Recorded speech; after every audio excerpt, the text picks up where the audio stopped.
They say the road is freedom. A straight line cutting through the heart of nowhere, with the music up, windows down, and the thrill of destination unknown. It's adventure, it's movement, it's youth itself in motion. But the road also has its shadows. It's the space between towns where no one would hear you scream, the quiet mile where cell service dies, the forgotten stretch where the trees lean too close and the air feels wrong. The road, for all its promises, is where nightmares pull up beside you, smile through cracked glass, and ask for a ride. Tonight, I want to tell you 3 such stories. Stories that really happened, or at least, stories that were told by real people who swear they did. You may believe them or not, but I promise you this, you'll think twice the next time you're out on that lonely highway at night. The first story comes from a man named Tyler, a 32-year-old software engineer from Utah. He was moving cross-country with his dog, Max, driving a U-Haul through Nevada. It was just past midnight, and the desert stretched endlessly in every direction. No towns, no lights. Just the road, stars, and the occasional road sign riddled with bullet holes. He hadn't seen another car in over an hour when he spotted something strange on the side of the road. A person. Alone. Standing still.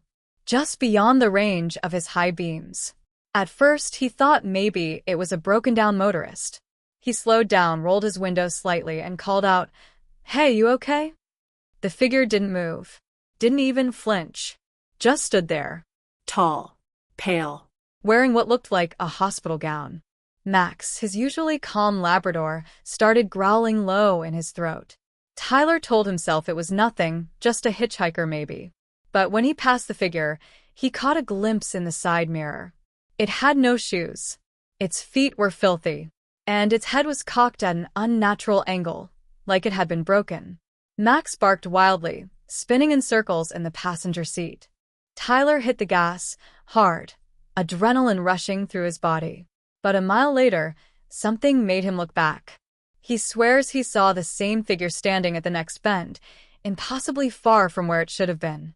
He didn't stop again until the sun came up. He told himself it was exhaustion, dehydration, Stress. but when he arrived at his new apartment 2 days later and unpacked his things, he found something strange tucked in the back of the moving truck. A hospital bracelet. Faded. Covered in dust. The name had been scratched out. He never figured out how it got there. He threw it away. But Max never got in another car again. He whined and shook every time Tyler grabbed the keys. A coincidence, maybe. But Tyler never took another solo road trip. And when he tells the story now, there's always this pause in his voice, this tremble. Like he's still seeing it, even now. The second story happened to a couple, Maya and Jordan, on their way to a music festival in Oregon. They were the kind of couple that loved the spontaneity of the open road. Maps in the glove compartment, snacks on the dashboard, and a shared playlist that stretched for hours. They were about halfway through a national forest when their GPS lost signal. No problem, they thought. The road was paved, the sky was still light, and they were laughing about some childhood memory when they spotted a detour sign. It looked official enough. Bright orange, with a wooden barricade and a bold arrow pointing toward a narrow road that disappeared into the trees. Maya was skeptical, but Jordan, ever the optimist, said, "It'll reconnect in a bit. It's probably a shortcut." They followed the detour for 15 minutes. Then 20. Then 30. The road got narrower. The trees seemed to close in. The sunlight dimmed. And still, no signal. No sign of life. No sign of any construction work. Just dirt and gravel and forest. That's when they saw the first vehicle. An old van, parked off to the side, half covered in leaves and pine needles. Like it had been there a while. Too long. The windshield was shattered, and all the tires were flat. Jordan slowed down, curiosity winning over caution, but Maya begged him to keep going. Something about it felt wrong. They passed another car 10 minutes later. A rusted-out pickup, also abandoned. A child's shoe lay on the ground near the front tire. Maya wanted to turn around. Jordan agreed. But when they tried to retrace their path, the road had changed. It no longer split into a fork. It was just straight. And the further they drove, the more unfamiliar it became. Then their engine sputtered. Died. The gas gauge had dropped to empty, though it had been half full just an hour earlier. Jordan tried to restart it. Nothing. Maya's hands were shaking. They stepped out, and the silence hit them like a wall. No wind. No birds. Not even the sound of insects. Just trees. Watching. Breathing. Waiting. Then they heard the footsteps. Slow. Measured. Approaching from deeper in the forest. They turned, but there was no one. Just more trees. And the scent of something burning. They got back in the car and locked the doors. For hours, they sat, too scared to move, too scared to sleep. And then, sometime after midnight, the car started. On its own. The lights flickered to life. The engine purred. Without questioning it, Jordan drove. Fast. Reckless. Branches scraped the sides, headlights barely cutting through the mist. When they finally reached a highway again, Maya cried. Not from joy, but from terror.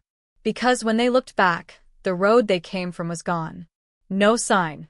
No detour. Just thick, impassable forest. When they later checked online, they found a handful of similar reports. Stories of people lured off the main road in that region. Some returned days later with no memory of what happened. Some didn't return at all. Maya and Jordan did. But neither of them drives through forests anymore. And they still don't know what started that engine. Or who, or what, was walking toward them in the dark.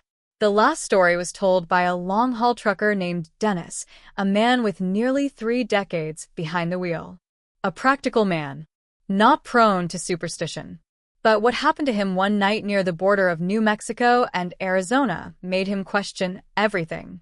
It was a long, empty stretch of desert. Midnight. Stars sharp and cold in the sky. He was hauling refrigeration units, running on caffeine and country music.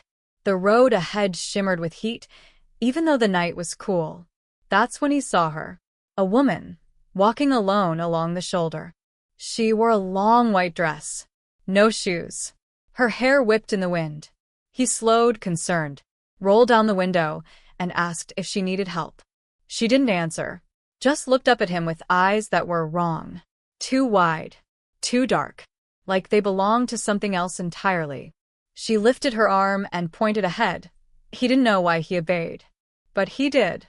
He drove on. A mile later, there was a wreck. A fresh one. An overturned car, headlights still on, smoke rising. Dennis pulled over, called 911, and ran to the vehicle.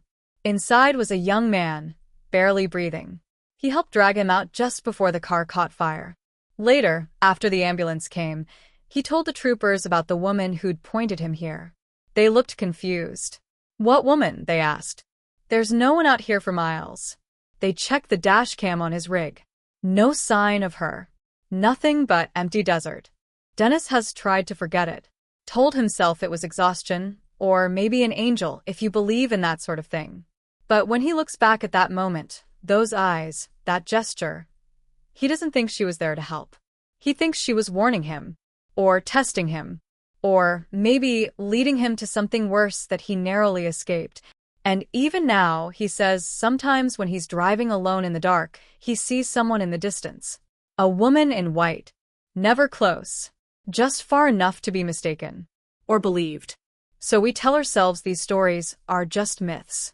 Just tales passed down to scare new drivers or spice up an otherwise boring trip. But ask yourself, why do so many of them sound the same? The figure on the roadside.